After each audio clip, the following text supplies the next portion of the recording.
Hey guys, it's Aaron. For today's video, I will be doing my favorite books that I read because of Booktube. So this is kind of my way of saying that I am going to be part of strikebackvathon, I believe is what it's called. And I won't be doing videos like every single day because this week is like my exam-ish week. Like on Fridays when my first exam starts. So this whole week I have big projects, I have a lot of studying to do, and yeah. So I'm going to try, but I might not. Like, I have videos that I need to film. Like, I have my 2017 year favorites that I still gotta film. I filmed that so many times and it just does not want to work. And I also have my favorites of 27, my favorite books, all that. So I'm not gonna do all of the video prompts because some of them I just don't really want to do. So I kind of made some of my own and stuff like that. But so I have 7 books that are popular on Booktube, and I have 2 that I want to recommend.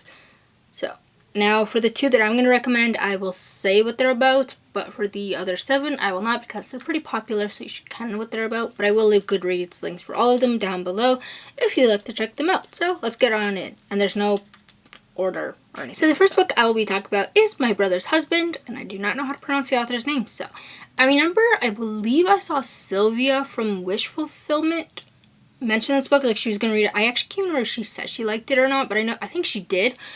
And I personally just really loved this story. And I actually read this in December, but I somehow completely forgot to put it in my wrap-up. I don't know how. I did love that book a lot. So that was definitely really weird. But this book, I just loved everything about it. I loved the relationship between Yashi, I don't know how to say his name, who's the main character, and his daughter. It's like, and I liked how Yashi eventually was able to be comfortable around Mike, and he saw that being gay doesn't really matter, like it's not that big of a deal and stuff. So, and the art in this was really nice, and I really liked it, and I very much recommend it because the story is very sweet. And the main character's twin brother husband is Canadian, so yeah.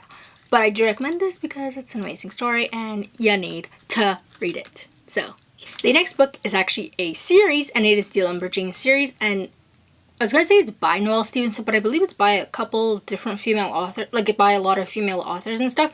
So this like each book, like for this series, it's like one book I'll either, like it's a favorite, or another book will be like, what? Why was this really needed in the series? Like it will be my like least favorite. So like with the series, it's either I like the books, like I'll like one of the books, maybe the first, like I'll like 2, and then the next one I read, it's like, yeah, no. So it's kind of one of those series, but it's really good. I love the relationship and the chemistry between all the females. It's so sweet. It always makes me laugh. It's so damn funny. The art is really nice, and you need to read it. So, and it has badass females, so yeah. Hey guys, so sorry that like the lighting and everything is right now really bad. When I was filming, the camera like was just acting up really badly, like usual, and it died, so I had to charge it, and it took forever to charge, and so it's like really dark out now, so that's why the lighting's horrible, and I don't have my lipstick on because I was too lazy to put that back on. But let's just get into it because boy, I want to film this. So the book that I was going to be talking about was Giant Days, and I loved it. And it's Giant Days by John Allison. So I just liked everything about this book pretty much. The relationship between the girls, the story itself was funny and cute and sweet. I believe I read the first 2 and I still need to read the other ones, but my library does not have them, I think. But anyways, one thing that was very interesting was the fact that there is a character who's one of the main females, I believe, and she's actually questioning her sexuality, which was definitely interesting and something I really liked reading about and seeing how she started to get like crushes on girls and stuff, and it was just something really cute and I really liked it. So yeah, you guys should read it. And the art itself is also very beautiful. The next book I have is Illuminate by J. Kristoff and Amy Kaufman. I think we all know what this is about because it's very popular, and I very much enjoyed this book. So yes, one thing about the story that I very much enjoy is the format that it's told in. And if you don't know, are you even really on Booktube to quote on this? I'm just saying, but like it's told in like IMs it's just like told in all these really interesting ways. Like I am DMs. I don't know how to describe it. Like it's told in like so many different ways that it makes the story that much more interesting. It puts more into the story, and I feel like if it was just told as a regular story, it would not story itself is. So that was definitely something that I very much enjoyed, and it does make it a faster read as well because of the way it's told. The plot of this is like something I don't think I've really read much of, especially because I don't read much sci-fi, but I do want to read more and stuff. But the plot of it was really good, and it was fun to read, and the story was always having me questioning things. Like I thought something, like someone was dead, and then you find out something and you're like, I'm sorry, what? I thought you was dead, but you's alive? The hell? Like, what? So yeah, I'm definitely not gonna say who it was because it's definitely a big spoiler. But I've only read Illuminate. I am definitely gonna try and get Gemini because I really want to read it, and especially because I believe the 3rd book is coming out this year, and I'm like, I also need to read it. So yeah, I do not want to be spoiled for anything, because if you're gonna spoil it for me, you can get the fuck out of here, because I hate spoilers. Like, but yes, obviously you gotta read this. Like, yeah. Book is Alyssa Cages by Robin Rowe, and it's so hard to describe how much I love this book. Like, I love this book so much. I love everything about it. And the relationship between Julian and Adam is literally my favorite fictional friendship that I've ever read about. Like, Adam is such a sweetheart, especially to Julian, especially about all the stuff that happened with Julian. It's just like, I just loved it so much. Like, that's all I can say. Like, it's just such a sweet book, and you guys really need to read it. Like, if you haven't read it, like, what? It's like so hyped on Booktube, and it deserves it because I just really like the book, and you really need to read it. So the next book is Blankets by Craig Thompson. So the story for this is very touching, and the art in this I found was okay. Like, with the art with this, it could either look really nice, like, and very, like, something I'd really want to look at, or sometimes it'd just be like, I don't really like this. Like, it's okay. Like, But another thing is, this book is fucking heavy. It's like, what, over 500 pages. Yeah, it's 582 pages, and it's a graphic novel. So, oh, this is a really pretty page. It's like the last page, but like, I hope you guys can see that. But it's like the art, I don't know, it's just sometimes it looked really kind of odd and like something I didn't really like, but at the same time it would go to like something like that and be really pretty and stuff. So yeah, and the story touching, and it's just really sweet, and you need to read it. And it's a graphic novel, so, and like sometimes there'll be like no words or lots of words or like very minimal words, so you could definitely read this very fast, so you need to read it. The next book is actually another series, and it is the Sweet Tooth series by Jeff Lemire. I read all of them, and I loved all of them. Actually, I think there's maybe a couple that I didn't like. It was the same with the Lumberjanes, where sometimes I would like it, like, I would really like one volume, and then another volume I'd be like, you're okay, but I don't really like you, so yeah. So it was like, it like flopped and stuff, and the ending, oh my god. Oh, I love the ending, but it made me really sad, and I just, like, I want more, but, like, it's already finished, and it was like, The plot of the story is so interesting. Like, it's something I definitely have, like, never heard of, and it's just like, okay then, I really like this, I'm gonna read ya. And the art is beautiful because it's a Jeff Lemire book, and his art is really nice, and I really like looking at it. And I very much enjoyed the main character of Gus. He was so sweet, even after all that bad stuff that's been happening to him, especially because he was so, like, out of it since he was always in the forest and didn't know anything about, like, the outside world, and it was just like, So, you need to read this series. It's 6 books, graphic novel, you can get through it, and you need to read it. So, like, why haven't you already gone and picked it up? Like, go and pick it up, because, boy, I love this series, and I really want to get a copy of the series for myself so I can reread it. But y'all know graphic novels are expensive as hell, so. And my parents don't want to buy me stuff, so. And by stuff I mean books, because, oh, do I have too many books.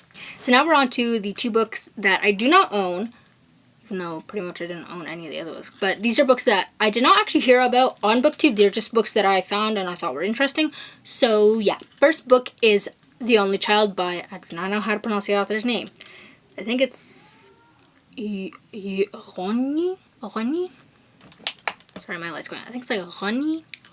I definitely pronounce it. I don't know how to pronounce it. I'm very sorry, but so I have the description of it right here, and I'll read it because the Goodreads description is a lot better than what I would say. So yeah. So a little girl lost and alone follows a mysterious sage deep into the woods, and like Alice down the rabbit hole, she finds herself in a strange and wondrous world. But home and family are very far away. How will she get back? That describes it. It is a wordless graphic novel. The art in this is absolutely gorgeous. Like, I honestly want to go and like just start printing off papers or printing off pages from this book. That is how beautiful the art is. Like, that was something about this book that instantly caught my attention. It was the art. Like, the art is what made this story better. Like, if you're gonna write a wordless graphic novel, if your art is not good, then the story itself will not be as good, because the story itself won't be good because of the art. Like, you need good art to have a good wordless story. So yeah, and like the art in the story was able to say what the author wanted to say without words, and it showed such good emotion. It's just like, oh, and it's so cute. And to be quite honest, I thought that it was a little boy, not a little girl, until I read the description. I'm like, oh, oops. Like, honestly, everything about this book is freaking beautiful and cute, and I really want to buy a copy for myself because I really want to keep flipping through it. But again, it's fucking expensive, especially because it's really short, and I think they only have hardcovers, and it's a graphic novel. So yeah, it's obviously going to be really expensive. But I want it so bad. It's so beautiful. So the last book is, oh god, it's huge, The Secret Path by Gord Downie and Jeff Lemire. Now I'm going to read off the back of this because it's long and it gives you a good idea of the story. So, I'm going to say his name wrong. Chan, I definitely said that wrong, I'm very sorry. Wenjack, misnamed Charlie by his teachers, was a young boy who died on October 22nd, 1966. He was trying to walk home along the railroad tracks, trying to escape the Cecilia Jeffrey Indian Residential School. Channy's home was 400 miles away. He didn't know that. He didn't know where his home was, nor how to find it. But like so many kids from the residential schools, more than anyone would be able to imagine, he tried. When Chan Wenjack haunts us. His story is Canada's story. We are not the country we think we are. History will be rewritten. All of the residential schools will be pulled apart and studied. The next 100 years are going to be painful and unsettling as we meet Chen Wenjack and thousands like him, as we find out about ourselves, about all of us, and when we do, we will truly call ourselves Canada. This is for Chen Wenjack, for his family, for the thousands of families trying to work their way through this today. Proceeds for this will be donated to the National Center for Truth and Reconciliation. I can't say that word. NCTR for short. At the University of Manitoba, the NCTR is dedicated to preserving the history of the residential schools in Canada, making their history known, and moving our country forward on the path of, again, I can't say that word. So, damn, I can't breathe. But, so yeah, in short, it's a book about this child, and it is a actual story, and I actually was there, I can never remember if it was the 2017 or 2016 Wee Day, where Gord Downie actually was performing and talking about this book when I believe it came out. I think so. I don't remember, but I do know I was there. And honestly, it brought tears to my eyes. Like, it was so upsetting, especially to know that a poor child had to go through this. So many children had to go through this. And this story, it is technically a wordless story. Like, it's just told with art, with Jeff Lemire's amazing art. Like, it's beautiful. But also, there's the lyrics to the songs that go with the story. So there's an actual song that goes with each part of the story. And there's a video on YouTube where it's this story but in a like animation form, so it's actually like, I don't know how to describe it. Like, it looks kind of like a movie and stuff, where it has Gordani and like his band, I believe, singing in the background the song stuff, and it's just, it's like such a haunting video. And this is just, it's so amazing. Like, the art in this, I can't with how beautiful the art is. And like the songs as well, like, oh, the songs make it even more upsetting. Like, I just can't. I really hope you guys can see this. Like, I hope you guys can see that. I can't tell. I can't. Like, I love this so much, and I'll definitely leave a link to the video because you guys should definitely watch it. Like, the one that I would watch was like 2 hours long, but I kind of like skipped to where the actual video was, but I will hopefully eventually actually watch the whole video. But like, I hope you guys can see it. Like, it's hard to tell, but like, this story is just so heartbreaking. Just definitely a story that needs to be told, and I love that every like all the proceeds and stuff are going to be going to this. I would definitely recommend, like, if I knew that this was actually on YouTube, I definitely would have watched this, or watched, like, had the song playing as I was reading, because I know that it would make the story even more better and even more heartbreaking. And just, yeah, and this book's huge. I definitely would love to get a copy for myself. I really need to get a job, but yes, I love this, and you guys seriously need to read this. So yeah, so I hope you guys like this video. Don't forget to like, comment, and subscribe. Till next time, bye bros.